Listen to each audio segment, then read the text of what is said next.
E vamos continuando então este nosso caminho conjunto do podcast Vamos, aqui da Paróquia de Cascais.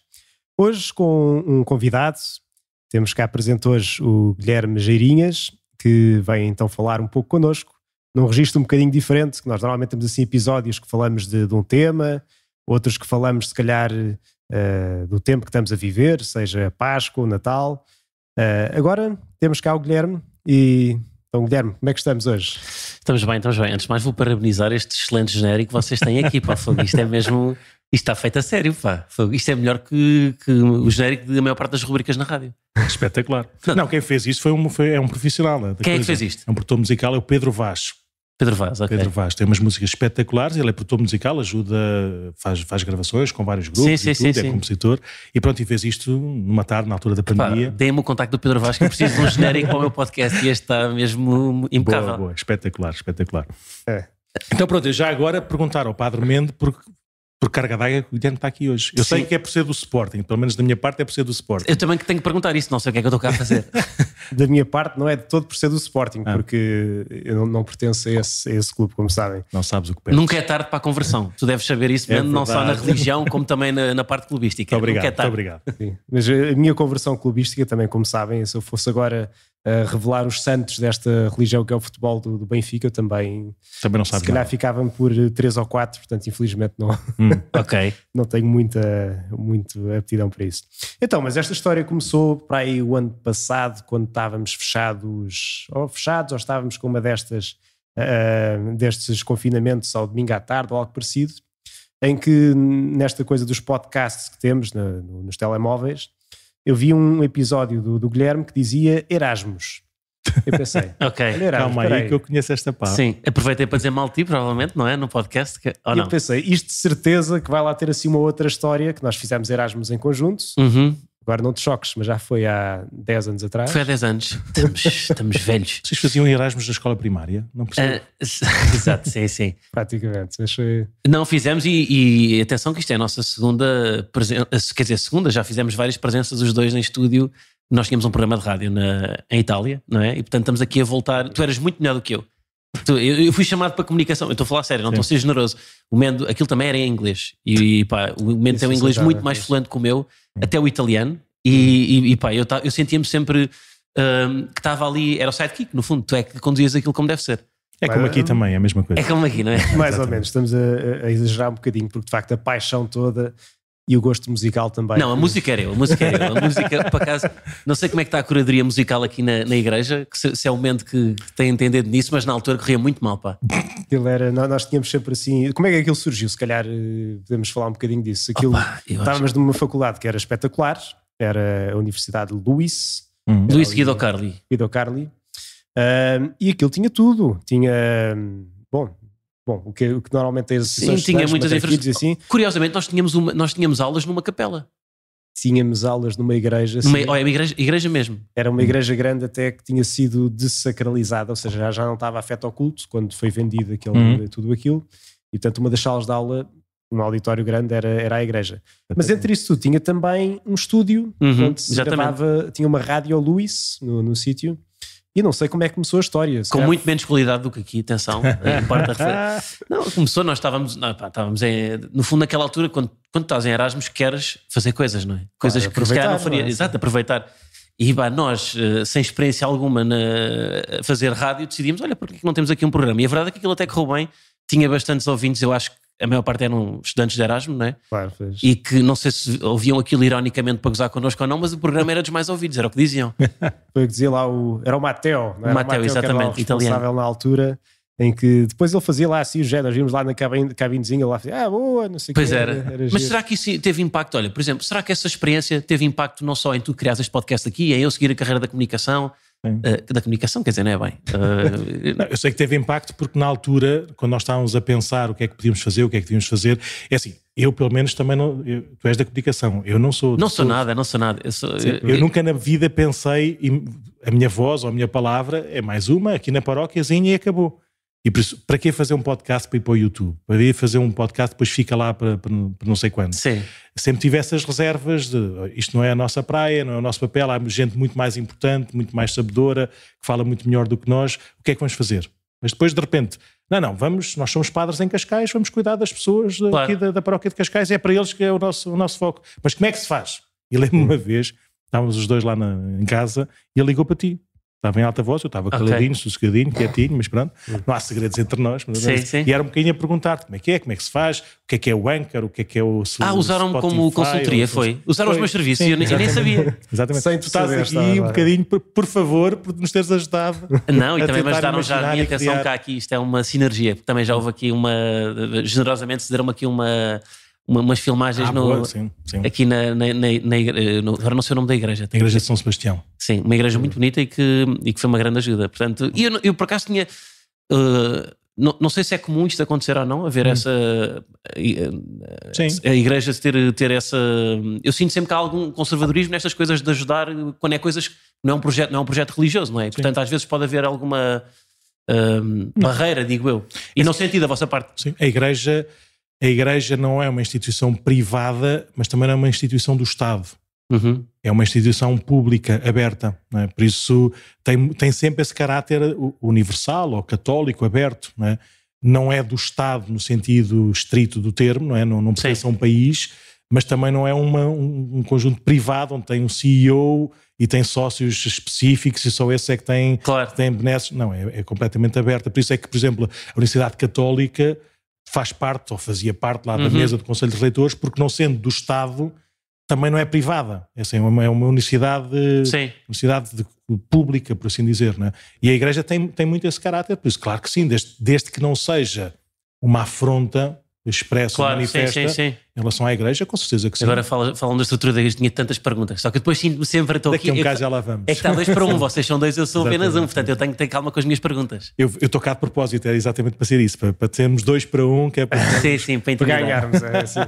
Não, mas neste caso está tudo do mesmo lado, não temos... Mas agora queremos falar ainda contigo. Diz-me, sim. A história com o Padre Mendes foi um bocadinho essa, conheceram-se no Erasmus, nos Erasmus. Ou já vinham da mesma faculdade, não? Não vinhamos, tu vinhas da Católica, eu vinha da Nova, não é? Éramos das universidades concorrentes.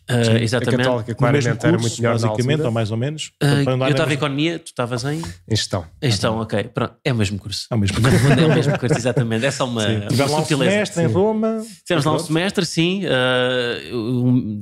Pronto, foi um Erasmus, não é? A parte de Roma deu para o Padre Mendes, transformou-se em padre. Exatamente. A parte do podcast e do Erasmus deu para o Guilherme. Foi uma surpresa, confesso, porque na altura, quer dizer, pronto, nós falávamos bastante de religião na altura até. Lembro-me que... Íamos lá à missa também, exatamente, sim, a igrejinha de Santo António dos Portugueses, que era lá a comunidade portuguesa. Sim. Eu vivia também com o Fred, que também era uma... eu lembro que ele tinha até um grupo que fazia na altura era via Skype, acho eu, tinha vários trabalhos com um grupo de outros jovens. Sim. E eu confesso que essa foi a altura até que eu fui mais presente na... eu já vos disse que eu tenho aqui, são gavetas por arrumar, que a minha fé é muito oscilante, a minha fé. Mas essa altura, como estava rodeado de tanta gente que tinha o hábito de ir à missa, e que foi a altura que eu acho que estive mais presente na fé. Pá. Mas era engraçado, que era um bocadinho aquele hábito lá da altura, que era domingo à tarde.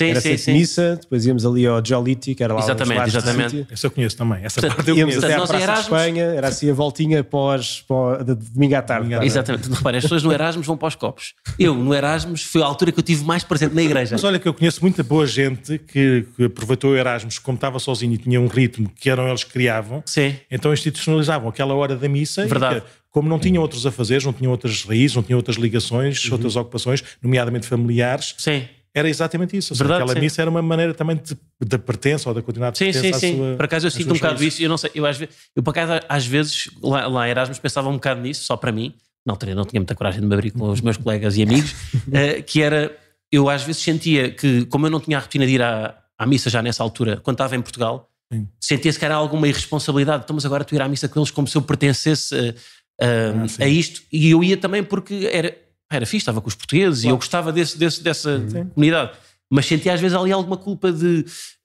porque eu desfrutava daquele momento, mas eu não era tão devoto na altura. Pode haver essa culpa às vezes para um... Não faz sentido, mas pronto, mas há um bocadinho essa... Tem a ver com a consciência pessoal de cada um, tem a ver com as exigências que põe cada um. Há boa gente que gosta de usufruir só e não se sente mal com isso, né? Há outras pessoas que acham que devem dar mais, ou seja, não devem ser tão usufruárias, mas mais de... Eu não digo usufruárias, porque eu tinha essa consciência, porque eu até me interessava, eu interesso muito, eu gosto muito de... Pá, mesmo a questão de... Mas às vezes a resposta, não é?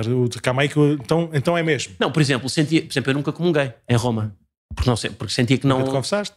Nunca confessei, exatamente. Mas há muita gente que comunga e não se confessa, eu tenho essa ideia. Mas graças a Deus não é com a tua consciência, pronto. Sim, exatamente, sim. Mas eu lá está, ou seja, eu aí tinha essas reservas, porque sentia que... Mas foi uma parte muito importante do meu Erasmus, confesso. E era engraçado que estavas a dizer que os portugueses todos estavam a lembrar de um dia que até foi lá havia lá uns estrangeiros assim, também de outros sítios, uns que até que nem eram católicos, era o Nicolai, que era aquele. Exatamente, assim, sim. E eles vinham também. Sim, era parte também do nosso encontro. Há muitas histórias, principalmente na primeira metade do século XX, em que a celebração da Igreja, celebrações litúrgicas da Igreja e as próprias construções das igrejas antes do Concílio Vaticano II eram mais voltadas para o alto, também para a reflexão, eram um bocadinho mais escuras, tinham vitrais, a própria liturgia, o latim, a música, que já estava muito instituído, ou seja, muito rotinado de tantos séculos. Sim. E há muitas histórias de conversão, nomeadamente ali na Europa Central, onde qualquer igrejinha dava para um auditório, né? Qualquer igrejinha era uma coisa extraordinária. Há muita gente que se começou a converter pela beleza. Sim. Pela beleza, pelo silêncio do encontro, por aquilo que suscitava a reflexão e dizer o que é que se passa aqui, o que é que há aqui, não é? Então, não foi só isso, mas há esse desbloqueio, esse clique que acontece pela beleza humana e pela beleza arquitetónica. Sim. Assim. E mesmo a estética da igreja é dos sítios mais bonitos que existe. Lá está, nós filmámos numa igreja porque a estética da igreja é muito filmável, é tudo muito...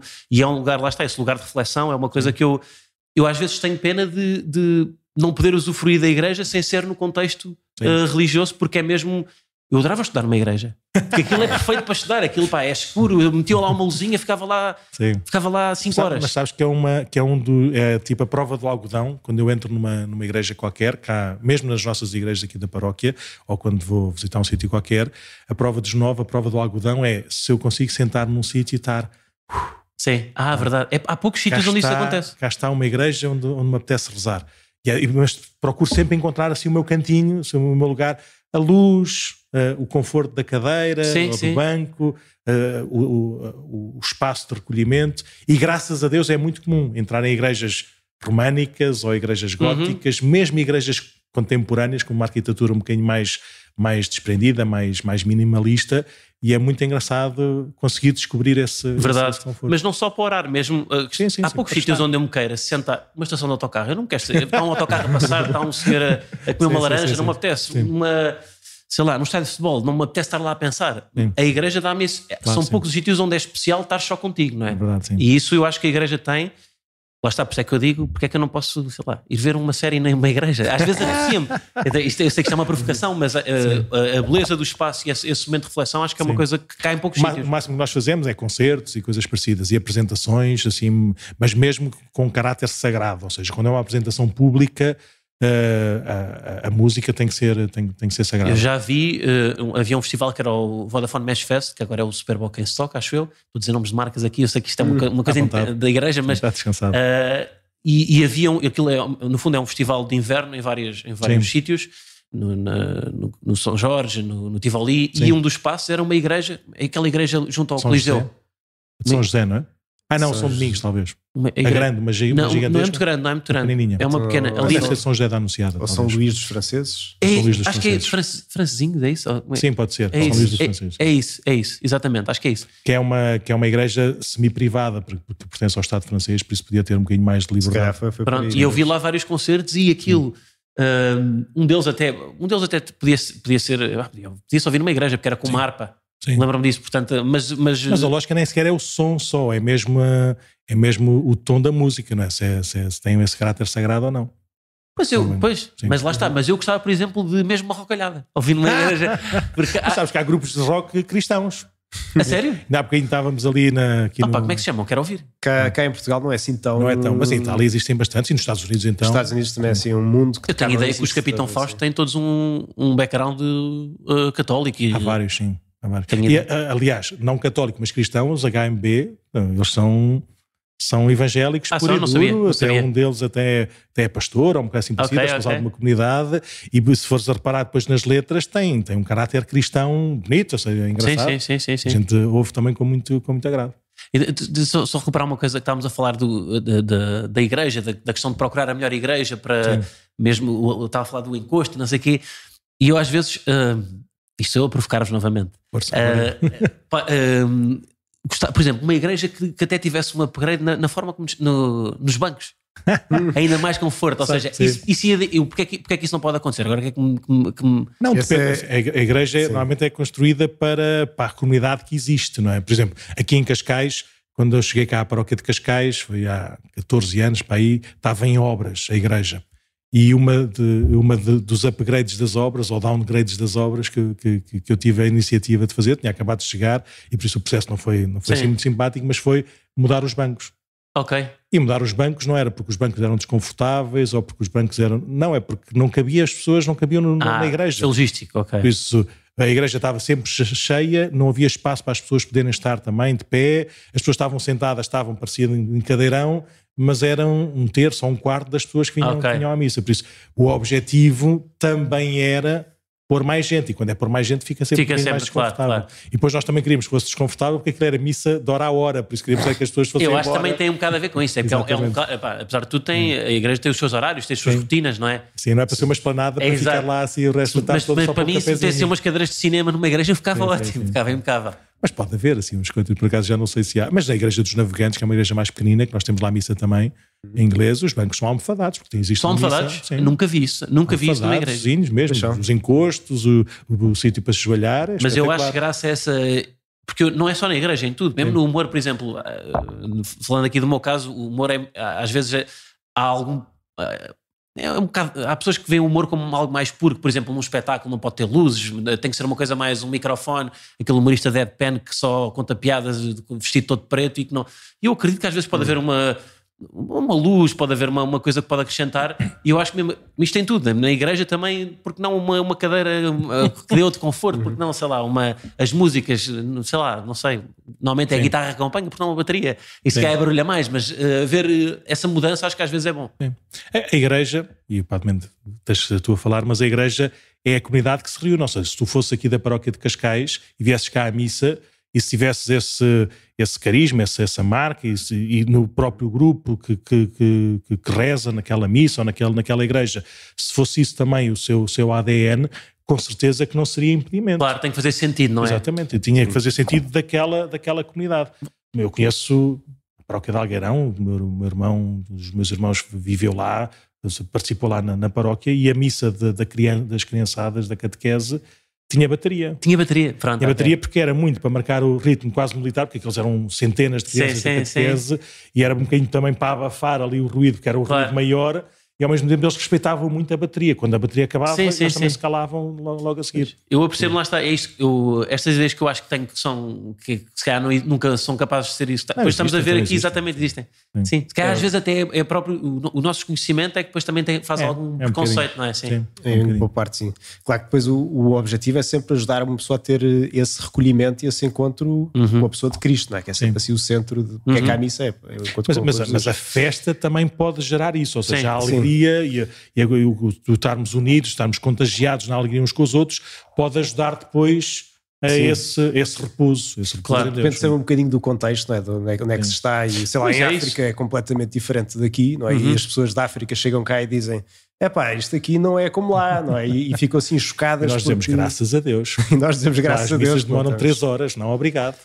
Não conheço a realidade. 3 horas. Lá há tempo, por isso aquilo não interessa. Sim. E fazem quilómetros e quilómetros só para ir à missa, tipo, e por isso tem uma manhã inteira a andar. Uma missa de meia hora, então eu demorei 5 horas a chegar aqui ao descampado para a missa e depois despachei meia hora. Não, tem que contar. Até outro critério, outra lógica que não é mesmo. Então explica-me lá, Guilherme, mais um bocadinho deste mundo da comunicação. Porque é que paraste aqui? Vocês é que dizem, eu até contagiado há bocado disso, na minha carreira da comunicação, que não faz sentido absolutamente nenhum. Mas é o que tu fazes ou o que é? Sim. Não constróis casas? Não assim, acho que não construo. Não, sim, por acaso não tenho muito jeito com ferramentas. Isto é um bocado acidente. Eu no fundo... Sim. Mas eu diria que eu não tenho nenhum dom da comunicação. Aliás, eu fujo muito de entrevistas e de falar com pessoas, porque acho que sempre não tenho nada para dizer, mas como tinha aqui o momento. Normalmente quando um amigo meu me pede para falar, eu falo, porque é como se estivéssemos... No fundo estamos aqui a almoçar. É uma conversa. Exatamente. Mas, pronto, lá está, o meu percurso, eu fiz a economia, o tal Erasmus, depois fiz um mestrado em gestão, depois disse aos meus pais que não era nada aquilo que eu queria na vida e que queria ser humorista, e o meu pai perguntou-me se aquilo já fazia parte das piadas. E depois... És o irmão mais velho ou mais novo? Sou irmão mais velho. Estás tramado, sim, tens que desbravar caminho. Também. Pois é. Sim, mas eles depois têm sempre uma segunda via ou uma terceira via que vem a seguir. Não sei, talvez houvesse uma expectativa do irmão mais velho, de ser o primeiro, talvez houvesse isso. Depois continuei, lá está, tirei gestão, o mestrado em gestão, depois fui para publicidade. 2 anos em publicidade, a trabalhar como copy, a escrever e a trabalhar em dupla com o diretor de arte, que é quem executa visualmente as coisas. E depois acabei por sair de publicidade e fui parar aqui, não é? Onde estou hoje em dia.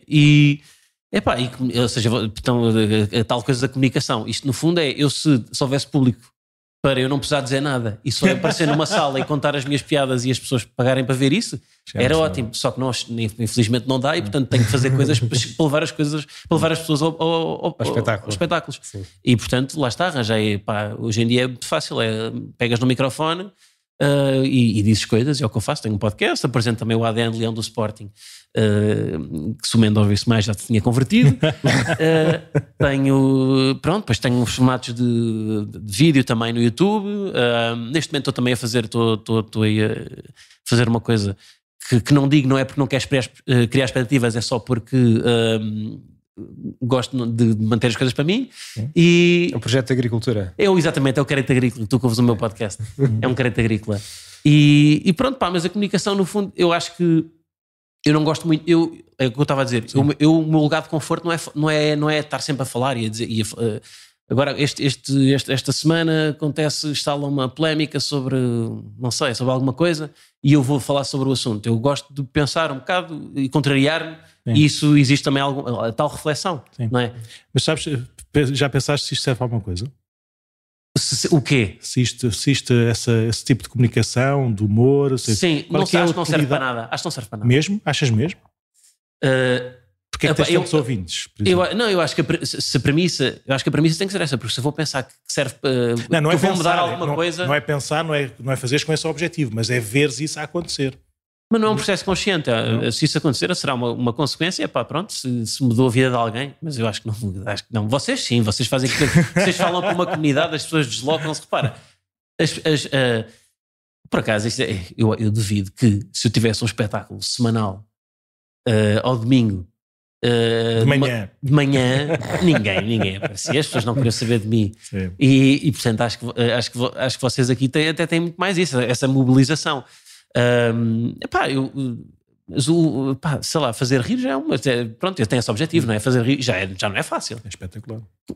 Eu gosto sempre de ver, reparem, quando falo sobre mim eu gosto de ir para vocês, e o riso na igreja, já penso nisso. Provavelmente tenho que falar também. Sobre o riso na igreja. Por exemplo, nas homilias. Há sempre, nós temos que...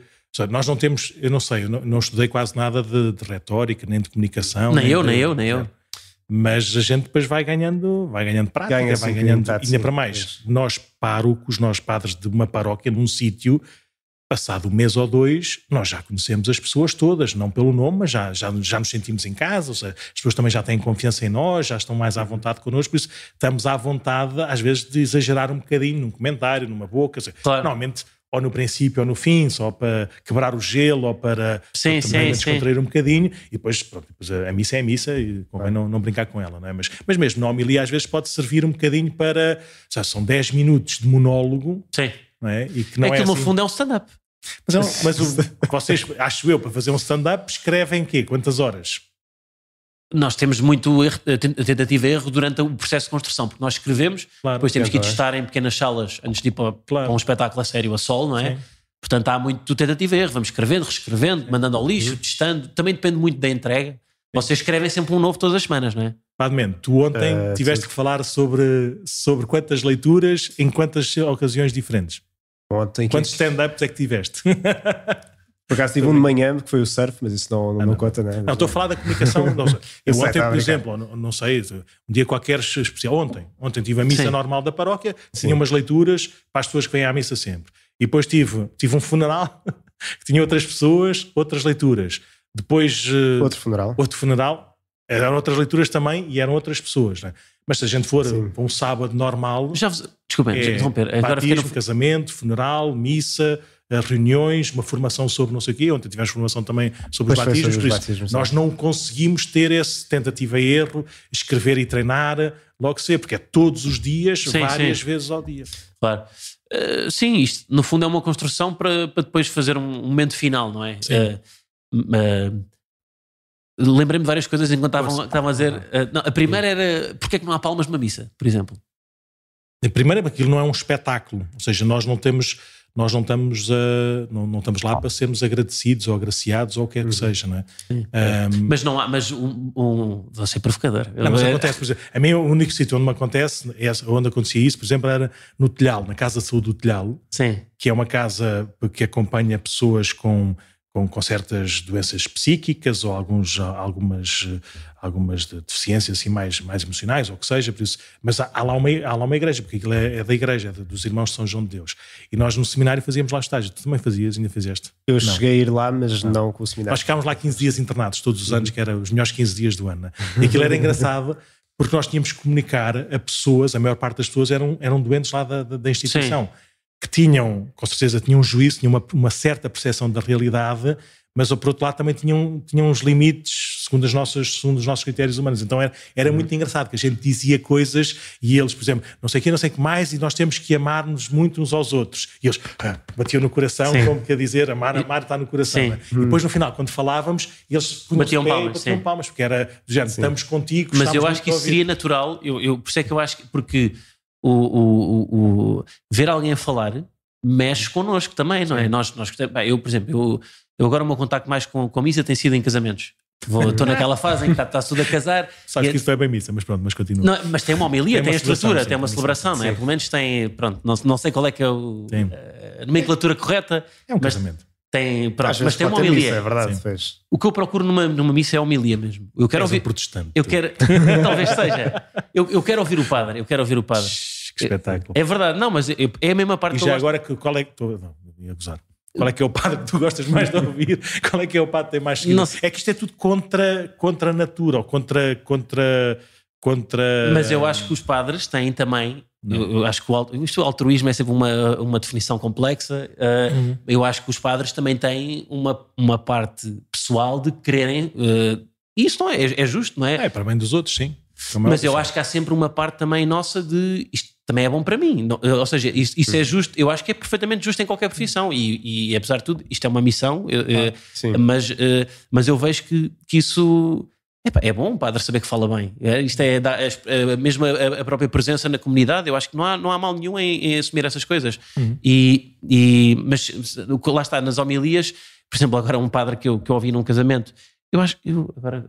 Vai dizendo só que a gente já sabe quem é o padre. Quem é que ele disse? Ok, sabem quem é? De certeza, a gente conhece uns aos outros, não andámos todos no mesmo seminário. O casamento foi na Madeira. Padre Carlos, acho que é assim que ele se chama. Foi na Madeira? Sim, jovem, era da Católica. É o Padre Carlos, que é um bocado... Ele fez uma homilia que eu gostei. Agora, eu não quero ser ingrato, porque não me lembro em concreto da homilia, mas eu senti que ele na altura foi...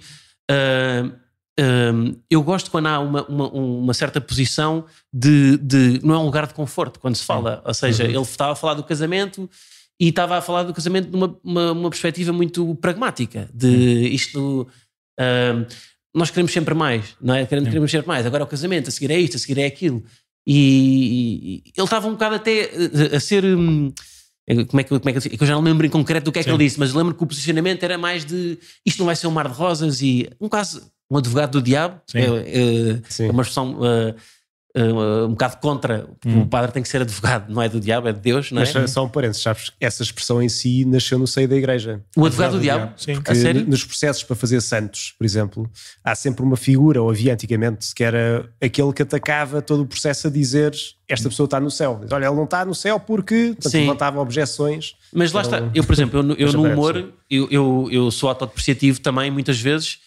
é uma defesa, não é? Ou seja, é muito mais fácil dizer mal de mim do que dizer bem, porque se dizer bem as pessoas não vão ter empatia com isso. Portanto, é uma fragilidade eu dizer mal de mim. No fundo, é um lugar de conforto. Sim. E eu acho que na igreja isso não é tão visto assim, que é ser autodepreciativo não encaixa bem e é mais, normalmente é mais... É uma egotrip, ou seja, Deus é o maior, não é? E eu gosto disso. Mas é o maior na cruz, pá, não te esqueças. Porque essa é que é a grande vantagem, o grande tesouro, a grande riqueza da igreja, é que não é uma construção nossa. Ou seja, é um desafio constante, porque a gente, quando imagina, quando pensa, quando sente, e depois quando olha é completamente diferente. Por isso é que é tão revolucionário. Queres ser o maior, então ser o mais pequeno. Queres ter tudo, então dá totalmente. Mas eu gosto é disso. O que eu procuro... Queres ter não sei o quê, então faz aquele caminho. E é muito bom porque não é uma teoria, é uma pessoa, ou seja, é um ensinamento de alguém que fez isso. E tantos alguém que depois espalhados pelo mundo ainda hoje vivem isso. Verdade, mas eu gosto, ou seja, é isso que eu procuro se calhar na fé e que me afastou um bocado, que foi essa... Eu senti sempre, pelo menos, lá está, isto depois também é um problema meu, porque eu acho que uma pessoa também tem a responsabilidade não é só do padre, também é a responsabilidade da pessoa que acredita, ir à procura da melhor igreja. Da pessoa e do grupo, exatamente, da pessoa e da comunidade, sim. Pois, eu acho que perdi um bocado isso do grupo, eu estive no colégio católico, nos maristas. Como eu costumo dizer, padamente, como é que é? Isso foi cadastro ou foi currículo? Não, é claramente cadastro. Mas por acaso gostei, eu acredito, por acaso, apesar de... Lá está, eu acho que... Não é nada dos maristas, é dos colégios católicos, né? Sim. Na vida cristã a gente pergunta sempre, é cadastro ou é currículo, não é? Porque às vezes o viver só no colégio, a vida cristã, chega ao 12º e acabou, ponto. E eu acho que muitas vezes o processo de escolha dos pais para o colégio católico é o que está mais perto de casa. Às vezes não é pelo projeto educativo. Mas eu até acho que aquele projeto educativo dos maristas... Normalmente são ótimos. E os valores católicos, apesar de tudo, ou seja, mesmo lá está, tendo esta fase mais este limbo na fé, eu continuo a acreditar que os valores, os valores estão todos certos e eles estão cá. Foram 15 anos. Mas eu acho que este projeto educativo, por exemplo, eu sempre gostei daquilo porque era mais centrado em Maria, era uma coisa mais... Jesus é muito narcisista, eu acho que é sempre sobre ele. É sempre sobre ele. Atenção, estou a dizer em forma metafórica, mas eu também sou narcisista, o humor também depende disso. Portanto, eu acho que Maria sempre gostei da ideia que o projeto educativo tinha sempre achei que fazia mais sentido. Também é uma presença feminina na religião, acho que é importante também, e sempre... Pronto, aquilo fez-me sentido. Mas foi uma coisa também que eu só a posteriori é que percebi, que eu na altura até, às vezes confesso que no colégio às vezes é uma chatice, nós estamos a jogar a bola e temos que ir, temos o bom dia todas as manhãs, temos e aquilo. Se estivéssemos na escola, se estivéssemos nas aulas e tivéssemos que nos ir confessar, era ótimo. Sim. Eu andei numa escola pública, por isso o máximo que fazia era ir às Olimpíadas de Matemática, que era saía das aulas para ir fazer uns joguinhos assim das letras e ficava depois de férias o resto da aula. Não é? Sim. Nós quando vamos confessar aos colégios católicos, eles vêm também, isto é só para me safar a aula de matemática, ou só para safar a aula de português, ou uma coisa qualquer do género. Sim. Agora, sim, de facto, tirar do futebol para ir para o Bom Dia, isso é era uma... Sim, não se faz. Não se faz. Mas pronto, mas apesar de tudo... Lá está, eu acho que o projeto educativo era uma coisa que eu... Mas é um acidente ter corrido bem, porque eu acho que os meus pais não pensaram, não foi um processo consciente quer dizer, a minha mãe sempre foi, acho que sempre se entregou muito à fé, mas não acredito que tenha havido, e eu se calhar, não sei como é que está hoje em dia, mas não sei se os pais fazem essa seleção de quero que o meu filho vá para um colégio católico, não sei se isso é uma parte importante. O que é que vocês acham? Acham que é uma parte importante na... Mais ou menos. Eu costumo dizer um bocadinho na brincadeira, um bocadinho simplista, que é os pais ou os casais normalmente encontram o casamento, calma aí, vou à igreja outra vez, já não vou lá desde a primeira comunhão, não é? Mas eu sei que é uma coisa importante, é uma coisa com valores, é uma coisa que faz sentido, nós queremos construir a nossa relação de uma maneira ainda mais estável, segura, e com certeza que sim, ou seja, a oração vai nos fortalecer ainda mais como casal. Normalmente não dá em nada, porque mudança de ritmo de vida, mudança de paróquia, mudança de tudo, não é? E por isso há esse bom desejo de voltar à igreja que não acontece. E depois é com o batismo dos filhos. Não, agora é muito mais importante, agora temos as criancinhas, também não dá em nada. Às vezes, com a primeira comunhão dá, porque a criancinha já quer vir à missa, já quer comungar, e por isso os pais podem regressar à igreja nesse aspecto. Mas eu acho que acima de tudo é uma decisão pessoal.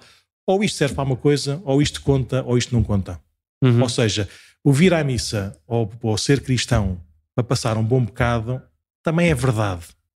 Mas nós passamos por tantas alturas no ano, não é?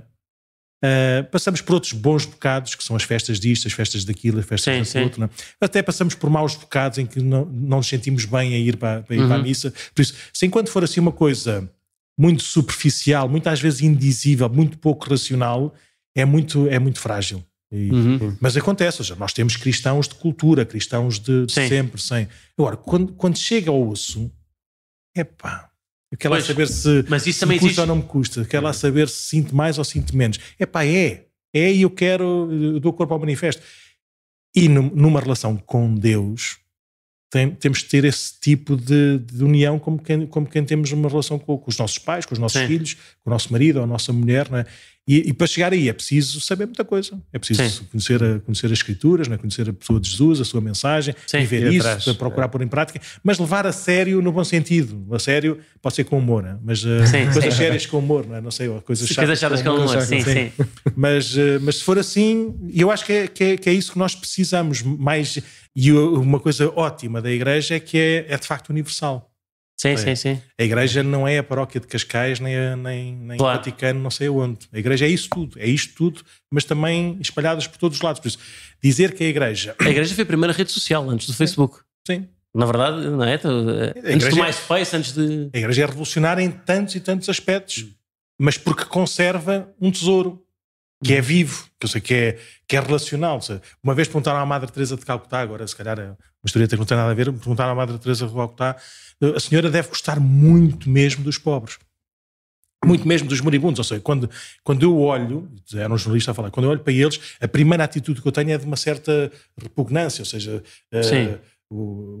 cheira mal, o caráter sofredor quase a morrer, não consigo abraçar, não consigo levá-lo ao colo como a irmã pega. Ou seja, a irmã deve ter um olhar, um coração imenso para olhar para eles e amá-los, né? E ela respondia muito à despachada: amar os pobres, tem mais que fazer, pá. Eu amo é Jesus. O amor a Jesus é um amor vivo e revolucionário, ou seja, é um amor que nos faz ver as coisas de uma maneira completamente nova. É isto que a Igreja tem para mostrar, impulsionar essas coisas todas. E de onde é que depois vem a diferença? Isto agora são perguntas que eu tenho curiosidade. Já que estamos a chamar para comunicação, portanto agora vamos falar de comunicação na Igreja. Há um posicionamento pensado em cada igreja, ou seja, há igrejas que falam mais de Deus, outras falam mais de Jesus, outras falam mais de Maria, outras há projetos diferentes. Isso é pensado, isso é uma coisa... Porque eu sinto, por exemplo, eu tenho posicionamento no que eu faço. Eu acho que a igreja não é uma marca, não é uma personalidade, é uma coisa diferente, mas apesar de tudo, eu acho que as igrejas, os padres não chegam aqui e dizem eu quero, não é? Há um posicionamento. Ou como é que isso é pensado? Quer dizer, a igreja é una, não é? Ou seja, é a mesma em todo o sítio, mesmo as coisas que nós temos na missa ao domingo, é o mesmo em todo o mundo.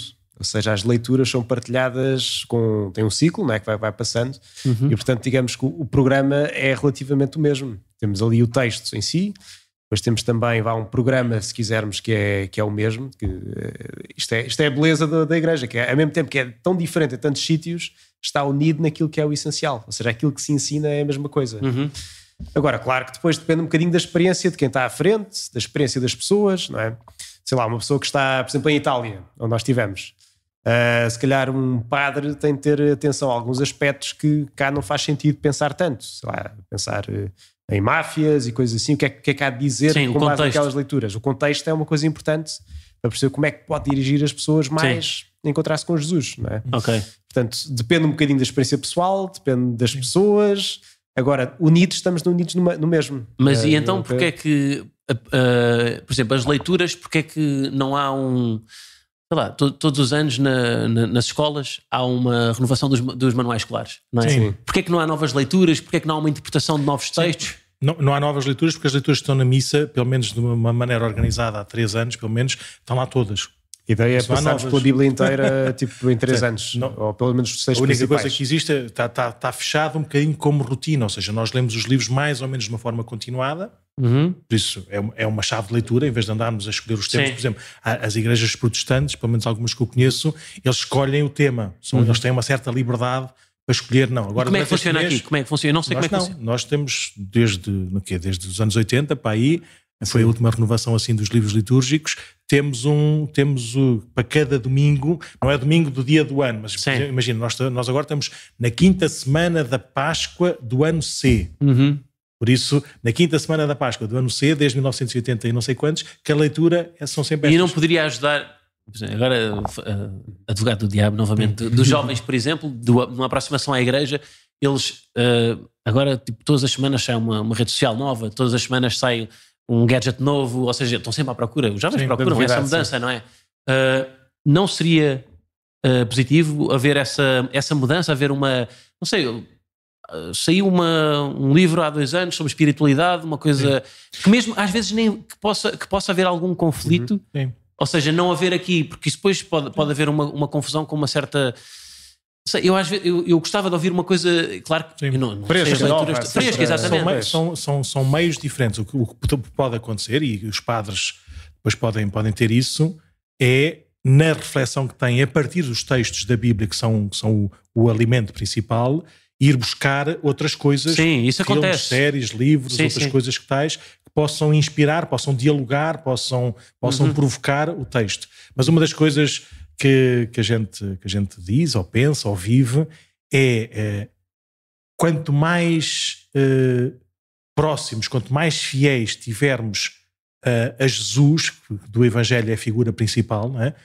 Mais novos nós estamos. Ou seja, a renovação da Igreja não é inventar coisas novas que passam, a renovação da Igreja, ou da mensagem da Igreja, é estar tão ligado a Jesus que eu sei dizê-lo no TikTok, a beber uma cerveja, ou em latim, ou num livro qualquer. Ou em latim no TikTok. Acho que era importante. Deve ser espetacular. Sim, era um conteúdo ganhador. Exatamente. Mas quanto mais próximos nós estamos de Jesus, mais naturalmente nós comunicamos Jesus em todas as circunstâncias. Quando a gente põe a circunstância em primeiro lugar e temos que manipular, temos que condicionar, temos que dizer uma coisinha pequenininha da verdade, isso passa no instante. Até pode ser uma boa onda, uma boa moda, mas passa no instante. Eu venho para aqui querer reformular tudo, não é? Vocês já devem estar a... Isso é que a gente precisa. Eu acho que esta procura pela novidade também, que não deve ser uma obsessão, ou seja, se é uma coisa que não faz sentido, sei lá, se há uma comunidade em que 80% da comunidade numa determinada zona tem mais de 60 anos, se calhar não faz sentido isto acontecer lá, esta renovação, porque são pessoas que não procuram isso. Mas se for uma comunidade que é predominantemente jovem, que tem um determinado comportamento, porque não haver uma revisão de certas coisas, de não sei, eu por exemplo, coisas que do colégio, lá está, por exemplo, nos maristas, eu não podia ir para, fizemos uma viagem de finalistas num destino de praia e nós só podíamos andar de chinelos em determinadas zonas, e aquilo na altura, nós éramos jovens, aquilo revoltava-nos imenso, não é? Porque era a coisa do respeito mas ao menos fazia sentido, era chinelos na praia, não é? Sim. Se fosse chinelos na capela e de sapatinhos na praia, isso é que era esquisito. Agora mas tinha um certo sentido, não tinha um sentido absoluto, mas tinha um certo sentido. Estes códigos de estéticos e mesmo de linguagem, eu às vezes eu sinto mesmo que não haver essa quase multidisciplinaridade, é assim que se diz, da igreja, que é tu não é tudo vale, mas haver uma certa abrangência para exatamente para, sim. Acho que isso é bom, acho que os jovens procuram coisas diferentes, eu procuro coisas diferentes, há imensa coisa que eu não sei da igreja, eu não percebo nada do processo, sei lá, que eu gostava de saber até, de o que é que está por trás, por exemplo, de uma preparação de uma homilia, o que é que um padre faz? Vai prepara a homilia espetacularmente bem, por isso podes perguntar como é que ele Então como é que é o processo? Há uma pesquisa primeiro, vais ao YouTube ver o que é que outros disseram sobre isto e pensar, não posso dizer o mesmo, tenho que contrariar, como é que fazes? Não. Normalmente isto aqui ainda estou um bocadinho muito by the book, não é? Porque saí agora do seminário há 2 anos, portanto o Padre Nuno já saiu vai fazer 20 anos agora, não é? Somos bebés. Mas diz lá como é que preparas a homilia. Vou dizer aquilo que aprendemos. Okay. Aquilo que aprendemos era normalmente... Como é que tu fazes também? Tu tens uma coisa que eu no meu tempo não tinha, que é acesso no telemóvel a 1500 coisas. Tem acesso exercitado, eu agora também estou a começar a exercitar isso.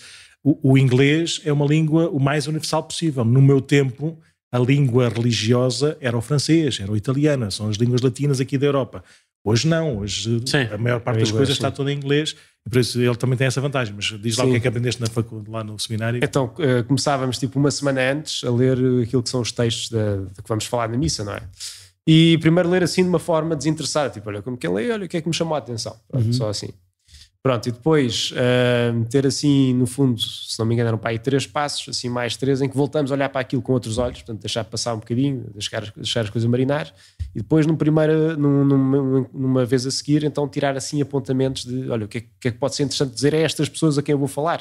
Portanto, pôr-se um bocadinho nos pés das pessoas e pensar o que é que pode ser aqui importante para partilhar. Tudo isto aqui sempre em oração, não é? Ou seja, o que nós queremos é ser aquilo que chamamos de instrumentos do Espírito Santo. Ou seja, nós vamos falar, nós vamos ter um papel aqui, mas depois converter ou trazer as pessoas mais perto da igreja ou assim, isso tem de ser o Espírito Santo, não é? Nós somos só um canal para isto acontecer. Pronto, depois começar no encontro a seguir, fazer uma pequena redação ou assim pontos principais daquilo que se vai dizer e depois no último afinar.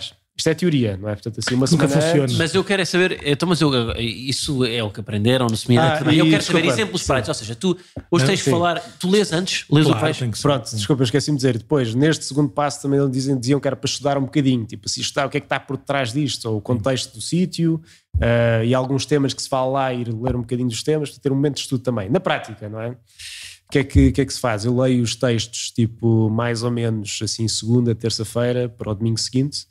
Tira assim uma... Continua assim, boa. Pronto, depois normalmente leio assim uns comentários. Normalmente o que eu gosto de usar é uma coisa que se chama os padres da igreja, que é tipo aqueles santos que estão logo ali nos primeiros séculos, assim até ao século VII.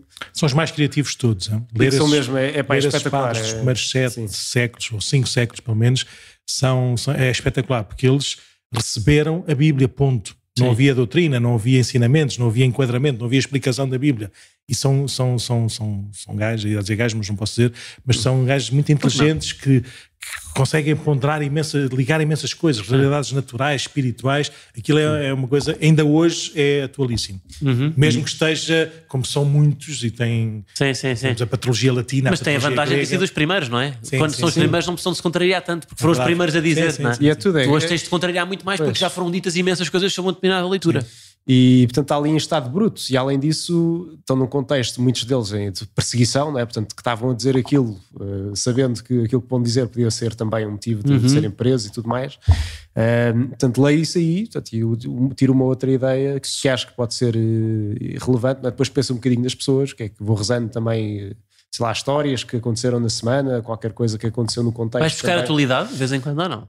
Sim, pois, porque senão é uma coisa que não cola. Imagina esta semana combustíveis. Teve homilias espetaculares sobre o Senhor dos Anéis, que eu nunca vi na vida, por isso eu tentava tentar explicar, então calma aí, o que é que ele está a tentar dizer com isto, né? O Senhor dos Anéis, quem é que é aquele personagem, qual é que é a ação, mas ele usa muito essas... Mas e a vossa motivação, ou seja, vocês são movidos pelo impacto também na comunidade,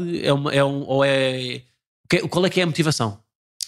Eu acho que a motivação principal é a falar de Jesus. Isto aqui é sempre o objetivo central. Nesta perspectiva que as leituras nos apresentam. Por exemplo, sei lá, a parábola do... Jesus conta uma parábola, por exemplo, do filho pródigo. Portanto, com um pai que tinha 2 filhos e depois houve um filho que chegou-se ao pai e diz, olha, dá-me metade, dá-me a minha herança e eu quero ir à minha vida. Portanto, ele vai, gasta o dinheiro em miúdas, gasta em boa vida e não sei o quê, depois volta à casa.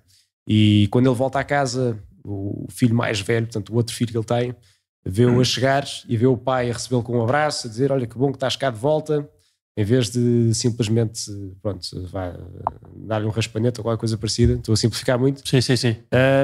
E fica empedernecido, fica com o coração duro. E o pai depois diz, olha pá, o que eu tenho, o que é meu é teu, e portanto se me pedisses uma festa, claro que eu estava a uma festa, mas hoje tínhamos de nos alegrar que este teu irmão estava morto e agora voltou à vida.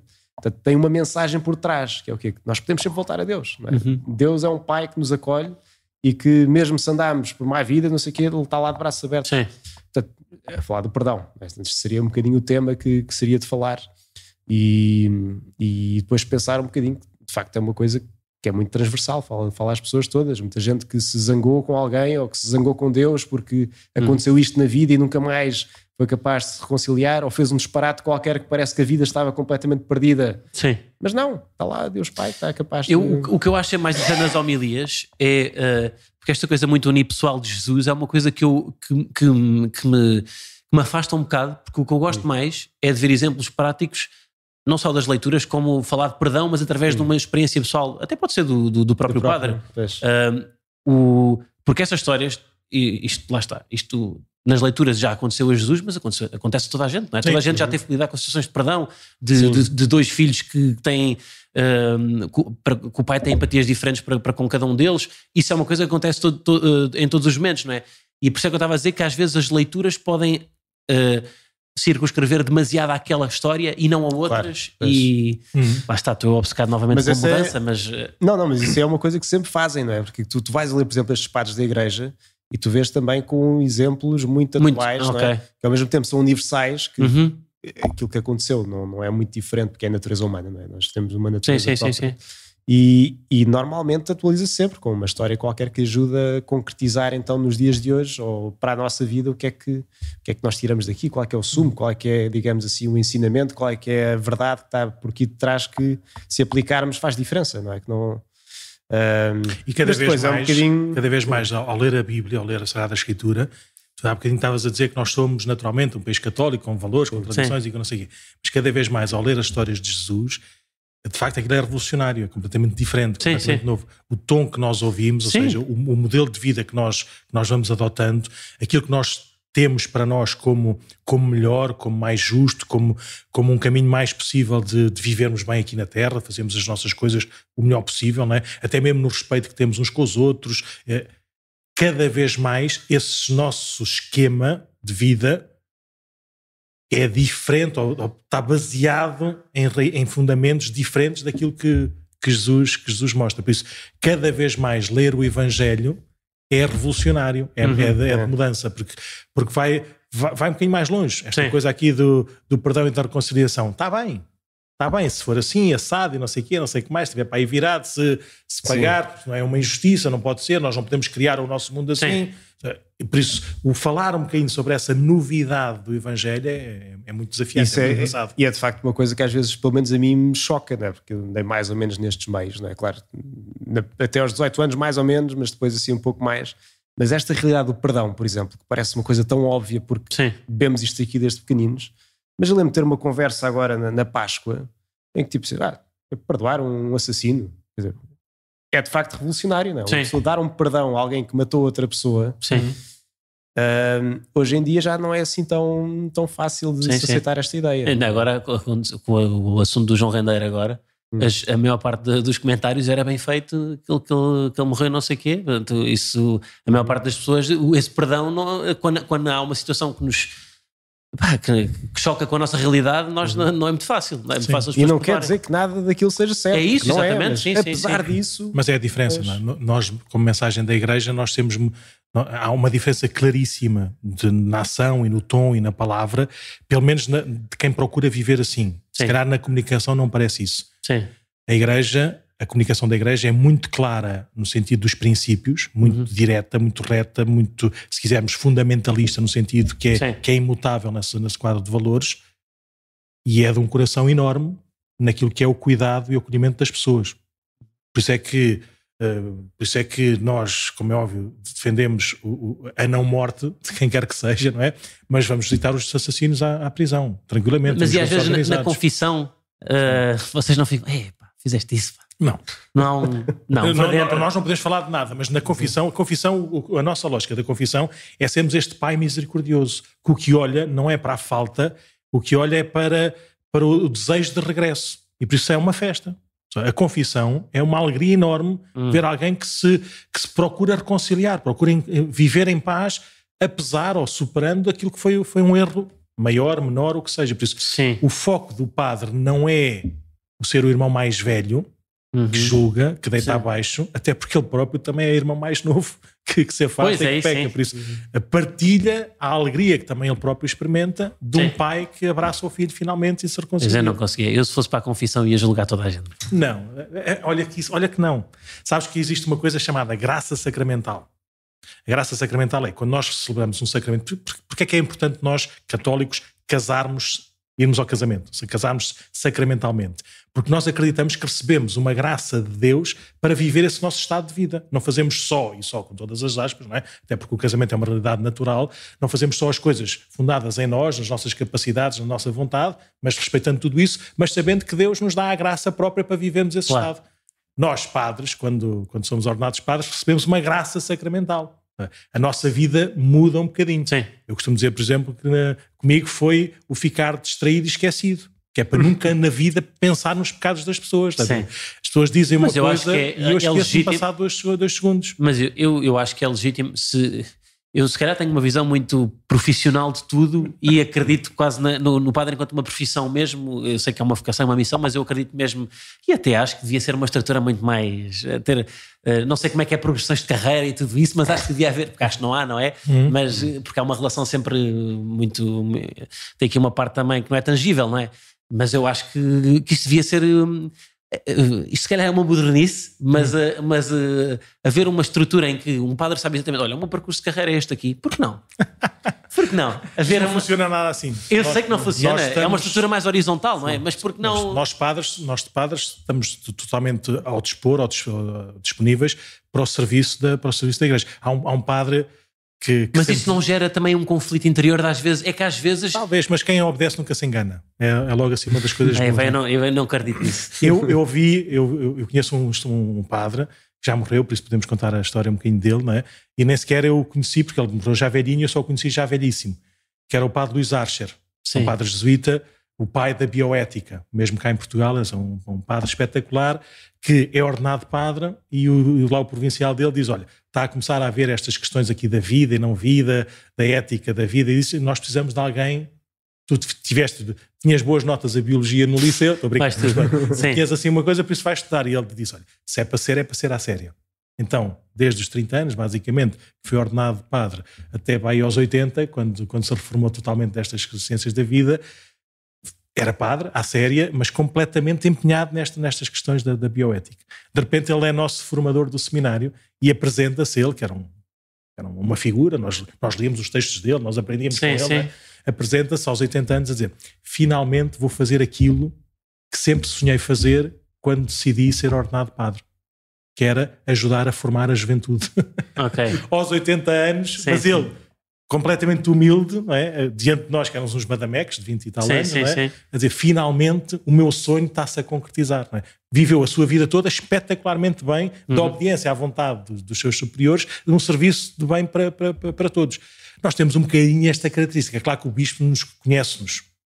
E por isso, se calhar, a mim nunca me ia pôr a estudar direito canónico em Salzburgo. Pois, é que eu depois eu acho que aí se perde alguma irreverência, porque, sei lá, Deus não tem de ser aquele chefe mau que fuma charuto e que eu até vejo... Pois é, lá está, eu acho que mas essa relação paternalista no trabalho existe. Ou seja, lá está, um chefe que não estou a dizer que ele é um chefe, mas um chefe que uma vez por mês faz um team building em que vão fazer surf, estás a ver? É uma coisa... isso é coisa que existe. Pronto, exatamente. Pronto, fazer surf com Deus, lá está. Eu acho que não tem que ser essa relação muito institucional de... E não é. Não sei. Será que não é? É sobretudo pessoal. É sobretudo pessoal. Às vezes pode acontecer. As rotinas às vezes são tão exigentes que nós temos que nos profissionalizar um bocadinho, não é? De repente tens dias consecutivos e anos consecutivos a fazer muitas mesmas coisas, mesmo com pessoas diferentes. Às vezes podes cair um bocadinho, isso é uma queda, não é? Por um lado ficas mais profissional, ou seja, consegues fazer muito mais coisas e às vezes até com maior competência, não é? Fazer em menos tempo as mesmas coisas até melhor, não é? Mas sem relação pessoal, ou seja, sem a oração de todos os dias, sem a comunhão de todos os dias, sem a confissão habitual... Isso mata-te, ou seja, dá cabo de ti e desgasta totalmente. Né? Agora, se houver isso, é surfar, é ir na onda de... Uma pergunta que eu faço sempre quando falo de religião com pessoas é se tratam Deus por tu ou por você? Depende. Eu normalmente trato, também depende um pouco, mas na missa... Assim, depende, a sério? Por acaso não, o Jesus claramente por tu. Quando estou na oração, estamos a falar de oração pessoal. Sim, oração pessoal, sim, exatamente. Sim. Jesus claramente por tu. Deus, eu lá em casa sempre tratei os meus pais por pai e mãe e pelo você, nunca disse você, mas sempre com esse respeito, com essa reverência. Por isso, a mim, esse tratamento não é um tratamento de distância, é um tratamento de intimidade. Sim, ok. Um tratamento de intimidade. Isto não há julgamento, é uma curiosidade. Mas é uma intimidade de respeito, ou seja, enquanto amigos e irmãos e tudo, é sempre tu, por isso é também uma proximidade, mas é uma proximidade de iguais. Com Jesus, naturalmente, é isso que me vem ao de cima. Com Deus, que tem mais a marca de Pai e Criador, a intimidade tem esse tipo de respeito. Mas é porque nós também... É uma pergunta que eu nunca me fiz. Sim, estamos formatados, entre aspas, porque nós temos muitas orações que é de ler. E por isso, nas nossas traduções portuguesas, nós tratamos a Deus por vós. Em Espanha, por exemplo, não. Isso era uma coisa que já ninguém diz vós. Isso era uma coisa que se podia mudar. Então os senhores superiores dizem vós ides. Mas lá está, isso é uma coisa, isso por exemplo, é uma linguagem. Mas qual é o problema de falarmos assim? Também temos que falar assim. Pronto, mas já que estamos aqui a falar de comunicação, isso é uma coisa, usar o vós lindo. É um momento que eu associo só à igreja e que poderia ser mudado. Eu acho que é espetacular, é uma mensagem, eu acho engraçado, mesmo nas homilias, às vezes agora vou falar à padre, não é? Sim, o vós. Nós nas escolas só aprendemos o vós para depois percebermos a igreja. Exatamente. Não, há zonas do país onde se usa o vós naturalmente, né? que é muito engraçado. Mas sempre em Espanha e nos outros países todos, as mesmas orações oficiais tratam por tu. Por tu. Aliás, o original é tu. Sim. Atualmente não tenho uma relação assim diária com Deus nem com Jesus, mas quando tinha, tratava por tu. Bom. Como é que se recupera uma relação? Sabem que eu agora, isto é do ponto de vista muito pessoal. Mas normalmente é isso. Ou seja, o regresso a casa é isso. Ou seja, o filho pródigo, quando regressou a casa, disse: eu já não mereço ser chamado filho. Ou seja, segundo os meus propósitos, segundo os meus graus de justiça, é óbvio que eu vou voltar, porque estou aqui a morrer à fome, e ao menos lá em casa do meu pai os trabalhadores comem normalmente. Sim, é o desespero. Sim, eu já não quero ser chamado filho, mas ao menos vou ter ali um certo conforto. Ou seja, já não aguento isto, vou para outro sítio qualquer. E por isso o perdão é sempre um dom, é sempre uma surpresa, é sempre uma coisa que não se espera. Por isso a confissão, não há mal nenhum a gente confessar-se, às vezes um bocadinho sem saber se vai mudar, se não vai mudar. Mas é o que limpa os canais para nós podermos comunicar com Deus. Para sim, sem dúvida. E eu acho que a relação com Deus vem muito também daí do sofrimento, não é? Porque, aliás, o exemplo das prisões, nas prisões há muitas conversões, não é? Sim. E é um momento em que as pessoas estão ali num sofrimento no limite, se calhar muitas vezes. E que... Sim, na velhice também, ou na doença. Na velhice, exatamente, na doença.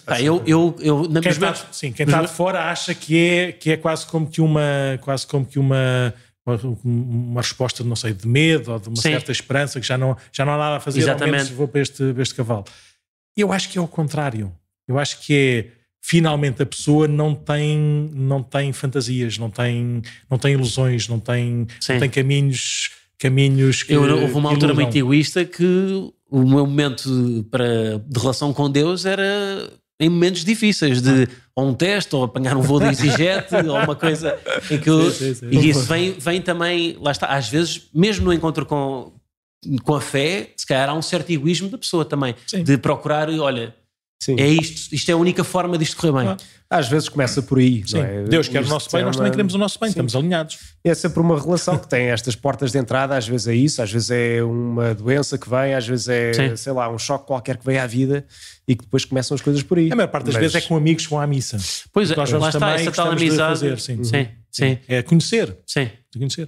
Nós já falámos, somos 3, por isso este episódio está um bocadinho fora do tempo, mas também nós não temos tempo, nós não temos que respeitar nada nem ninguém aqui no podcast, mas pronto, mas estamos quase a acabar este nosso primeiro episódio, pode ser que depois daqui a uns tempinhos a gente possa conversar também sobre outras coisas, mas por exemplo, o tom assim, que eu recebi assim, da perspectiva em relação à igreja era o que é que muda, o que é que deve mudar, o que é que deve relacionar, o que é que eu também sou muito assim, não é? Agora, o que é que tu gostas mais da igreja? É que é uma coisa boa que é para manter. Não é igreja edifício, igreja pessoas, igreja instituição, igreja missão. Uma coisa que eu gosto na igreja e que já falei que revejo no projeto educativo dos maristas é a figura de Maria. Maria, lindo. Sabes que a igreja... eu acho que é pouco falado. Acho Maria é a figura da igreja. Ou seja, a gente quando quer falar da igreja, qual é que é o modelo da igreja? Sim. De um lado temos, a partir de São Paulo, a igreja é o corpo de Cristo, é o corpo místico de Cristo. Aquela lógica de o que Cristo fez, agora continua também a fazer pela sua igreja, por assistência do Espírito Santo. Mas a imagem perfeita da igreja é Maria. É olhar para a Nossa Senhora. Sim, lá está. A pietà, não é? Aquela questão... Sim, pode ser, sim. E olhar, na cruz, Jesus disse, eis a tua mãe, disse ao discípulo amado João, eis a tua mãe. E por isso, a partir daquele momento, Maria olhou para todos os cristãos, todos os discípulos de Jesus, toda a humanidade, como seus próprios filhos. E eu acho que é uma relação também que eu projeto, se calhar, da relação que tenho com a minha mãe, porque, verdade seja dita, os miúdos começam a ir à missa porque a mãe os obriga. Claro. E eu acho que isso, se calhar voltar à igreja é um momento que me lembra a minha mãe também. E portanto essa parte, se calhar mais emocional, que eu associo lá está a Maria, acho que é o que eu gosto mais na igreja. E acho que, no fundo, a Maria é como... Paralelismo com o futebol, já que eu apresento o ADN de Leão, Jesus e Deus são aqueles pontas de lança que estão sempre a marcar gols e que dão muito nas vistas, e Maria é um médio defensivo que está um bocado esquecido. Mas o Palhinha todo. Mas o Palhinha, exatamente. Maria é o Palhinha, por exemplo, acho que nunca ninguém disse isto. Então, se calhar, Jesus é o Sarabia e está tudo focado nisso. E eu acho que não sei, a mim o que me aproxima é mais esse médio defensivo que ampara, não é? Sim. Depois, em termos mais, já estamos a falar em coisas mais não tão tangíveis, lá está. Mas sim, na igreja, eu gosto muito das igrejas mesmo, a parte física mesmo, o edifício. Tenho pena que não seja usado para mais coisas que na igreja, porque acho que é um local que poderia. Espetáculos, então, em termos de acústicos, a igreja é excelente. Qual é a tua igreja preferida?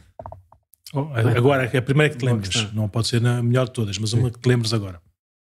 Vou-me lembrar da igreja ali do Altos Moinhos. É uma igreja muito diferente. Aquela dos dominicanos, que estão armados. Exatamente, em Petão. Sim. É muito austera, não é? É linda. Mas eu acho muito bonita, assim. Aquela, é que me lembra a minha mãe. E de luzes e de... Sim. É que me lembra a minha mãe. Tinha e de quente, porque tem as madeiras. As madeiras, exatamente. É linda. Madeira com o betão, acho uma igreja muito, muito bonita. Também me lembra a minha mãe, e a igreja ali perto dos Maristas, era a igreja que foi onde eu fiz o crisma, acho que foi lá, não sei se não foi nas Furnas. Foi assim o expoente máximo, o crisma. Depois, a partir daí, houve não digo um divórcio, não houve, mas se calhar, quando não houve o acompanhamento tão grande, dispersei-me um bocado, voltou no Erasmus, teve ali um pico. Mas gosto da igreja, gosto da figura de Maria, gosto... coisas que acho que estão bem feitas. Eu acho que a homilia também é um momento que eu acho que é... Não sei se as pessoas que vão à missa procuram só a homilia, não sei qual é que é a mim o motivo que me leva a uma igreja é ver a homilia, é ver o que é. Mas isto se calhar tem uma parte muito... Eu sou neste processo penso também muito na minha parte, que é eu quero ver como é que um padre se mexe, qual é que é a expressão corporal dele, como é que ele projeta a voz, como é que eu estou a analisar tudo, eu não estou a analisar... Tu tens que ir ao seminário dar formação a isso tudo aos padres. Mas é que eu acho que isso é muito importante, a forma como ele projeta a voz, como é que ele... Porque há subtilezas, como é que eu estou a falar para um público, há momentos em que eu se calhar quero dizer uma coisa em que um silêncio faz toda a diferença, não é? Para apanhar o tom, afasta do microfone quando projeta um bocado mais a voz. Essas pequenas coisas eu adoro ver, é o que eu gosto de ver. E aí é que eu percebo, este padre realmente treinou em frente ao espelho ou está a dizer isto aqui porque se lembrou? São poucas vezes que os padres treinam em frente ao espelho. Não tem tempo. Não me lembro de fazer. Não tem tempo. Acho que deviam. Eu treinei em frente ao espelho. Eu acho que a entrega, o delivery, acho que é uma coisa muito importante. Claro que sim. Acho que isso... A gente confia no Espírito Santo. Sabes que quem me dera que o espetáculo me corresse mal e dissesse foi o Espírito Santo. Mas sabes que há muitas... A mim acontece-me, se calhar contigo também... nunca te acontece, mas às vezes a mim acontece-me aquilo ser uma barraca. Ou seja, a gente falar e não ser nada do que a gente preparou, a gente enrolou e como não teve feedback das pessoas, a gente tentou vários caminhos que não explorámos antes na preparação e aquilo, há várias celebrações que a gente sai da missa isto hoje foi mesmo um desastre. As pessoas que vieram cá hoje pela primeira vez nunca mais na vida põem cá os pés, não é? E é engraçado, sempre que acontece isso, sempre que eu tenho essa noção no final da missa, há sempre uma pessoa qualquer que nós percebemos que é sincera, porque são pessoas que nós não conhecemos, são pessoas que, não é por serem delicadeza, por serem delicadas, foi tão bom o que disse hoje, fez mesmo, foi muito importante para mim. E eu penso, não fui eu a dizer de certeza, porque na minha perspectiva, minha preparação foi horrível. Sim. Por isso, o facto de funcionar contigo significa que há ali qualquer coisa. Claro. Nós temos essa confiança, por outro lado, temos essa exigência. Calma aí, se isto é palavras que podem mudar vidas de pessoas, podem ajudar a pessoa a ir por aqui ou a ir por lá, por isso temos que prepará-las o melhor possível. Sim. E logo a seguir, confiar também o mais possível. Claro. Não somos nós que mudamos ou convertemos, nem somos nós os artistas para termos likes e seguidores. Não, mas isso também não tem essa... Não, mas eu também não acredito... Lá está, a parte boa da igreja também é isso, é que não não depende, esse feedback é uma coisa muito mais pessoal e não é tão, porque depois não é nada, não é likes e isso não é nada. É uma coisa mais pessoal, e isto se calhar é uma... isto depois tem aqui uma parte mais pessoal minha, eu sou um bocado... Eu gosto de procurar também, sei lá, eu contrario um pouco aquilo que vou dizer e quero sempre procurar uma coisa um bocadinho mais difícil. Isto depois são coisas... nós quando criamos também gostamos de ter esse... E eu acho que é mais difícil, por exemplo, acreditar. Acho que é muito mais fácil não acreditar. Acho que é... Então não é? Mas isto depois tem um certo lado... Eu digo ao contrário, mas também, sim, mas percebo isso. Eu acho que há um certo egoísmo meu também de eu quero ir para o mais difícil, às vezes. Sim. Eu estou sempre com culpa, no fundo. Eu acho que o mais difícil é nós decidirmos, é nós comprometermos, ou acreditar ou não acreditar. Pois. Eu acho que depois, sim, é mais fácil acreditar, no sentido de temos pessoa, temos caminho, temos comunidade, temos verdade, né? temos vida, temos algo que nos vai resolvendo, nos vai respondendo. Sim. Nesse sentido é mais difícil depois não acreditar. Nem eu acreditar. Porque depois não há tanta coisa para pegar, ou seja, o não acreditar significa deixar depois de fazer essa pergunta, deixar depois de fazer esse caminho. Por isso é mais complicado fazer na minha perspectiva. É óbvio que é uma decisão vital para mim, não é? Acreditar em Jesus ou não acreditar em Jesus, não é? Acreditar na sua palavra ou nem por isso. E eu gosto, não é a palavra certa, mas gosto muito de pôr no papel de quem não acredita, não é? De quem não... Sim. E infelizmente a maior parte das vezes esse papel, mas é culpa minha, não é? Vem mais preguiça, falta de compromisso. É um conforto, não é? Não. E é algo que não me puxa por mim. Ou seja, eu não quero não acreditar porque isso não me resolve. Ou seja, eu não quero basear a minha vida... Eu sou preguiçoso, gosto de conforto, gosto do ser mais bem aceito ou de estar mais inserido num grupo. Sim. Mas não é mas motivação. Eu ainda não percebi eu gosto de colocar questões às coisas. Sim. E eu não sei se colocando muitas questões, eu acho que colocando muitas questões o caminho é acreditar. Claro. Eu acho não tenho dúvidas nenhumas. Eu acho que porque as pessoas...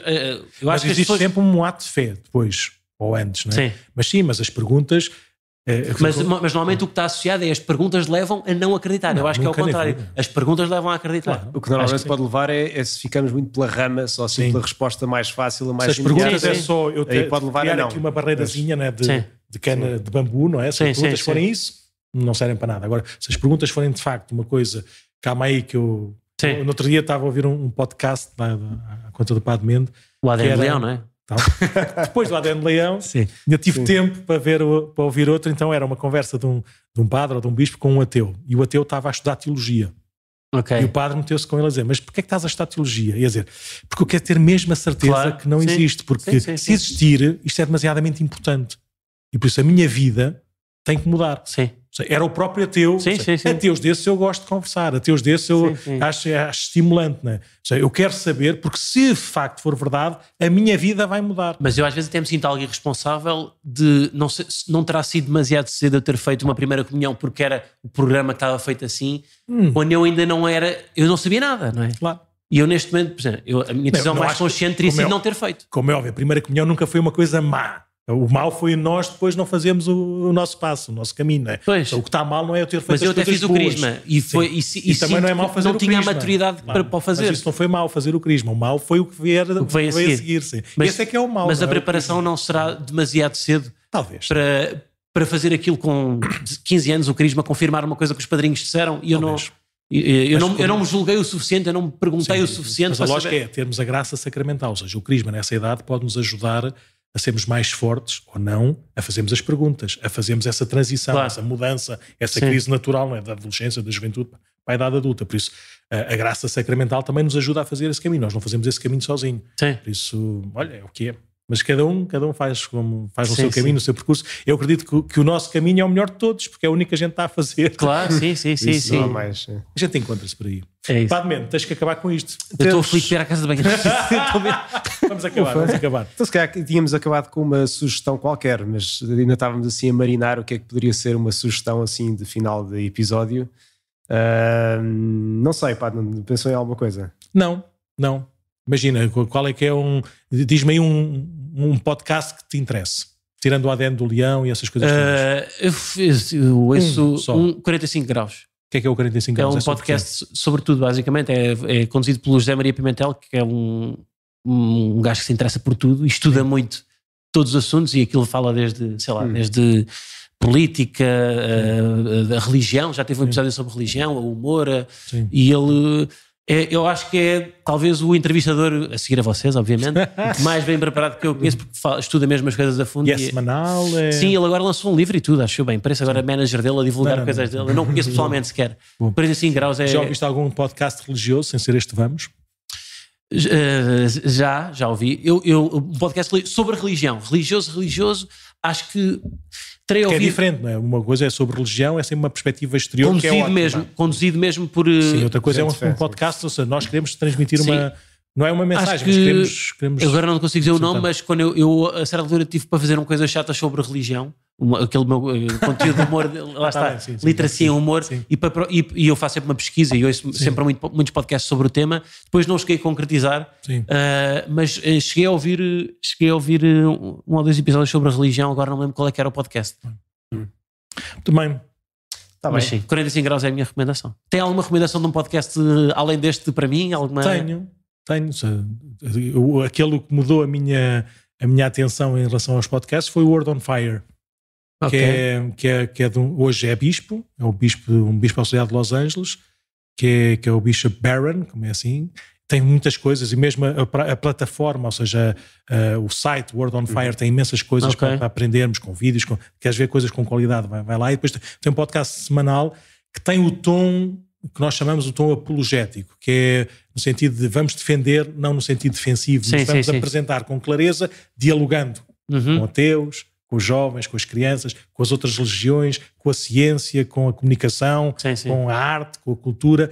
Vamos defender no sentido, vamos propor, vamos clarificar a mensagem de Jesus para estes meios todos. E é de meia hora, é engraçadíssimo, ele sabe comunicar muito bem e já tem, não sei... Para alguém com estas questões todas é... Sim, porque tem para trazer alguém de volta. Sim, tem 300 e tal episódios e por isso nós escolhemos o primeiro episódio que nos chama mais a atenção. E é muito, na lógica dos Estados Unidos, agora são dois grandes desafios. O desafio da não afiliação, ou seja, daqueles que dizem que não são religiosos, não têm religião, não quer saber da religião. Não me interessa esse assunto, não é para mim. Por isso, o defender a fé cristã não no sentido de quem a ataca, que eu sou judeu, sou muçulmano, sou protestante, não sou católico, mas sou de direita, ou sou de esquerda, ou sou mais progressista, não nesse sentido de diálogo com não sei o quê, mas um diálogo para quem não quer saber. E depois o outro desafio é, hoje a religião vive-se de outra maneira.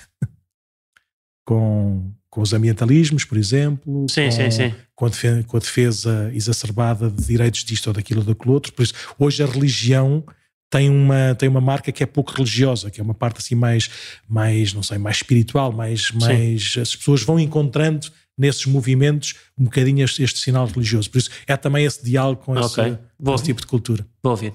Tá bem, então ficaram estas sugestões do Guilherme, o 45 graus e o Padre Nuno que sugere outra vez o Words on Fire. Já falámos disto já cá, não já? Sim, mas uma recomendação para mim, exatamente. Bem.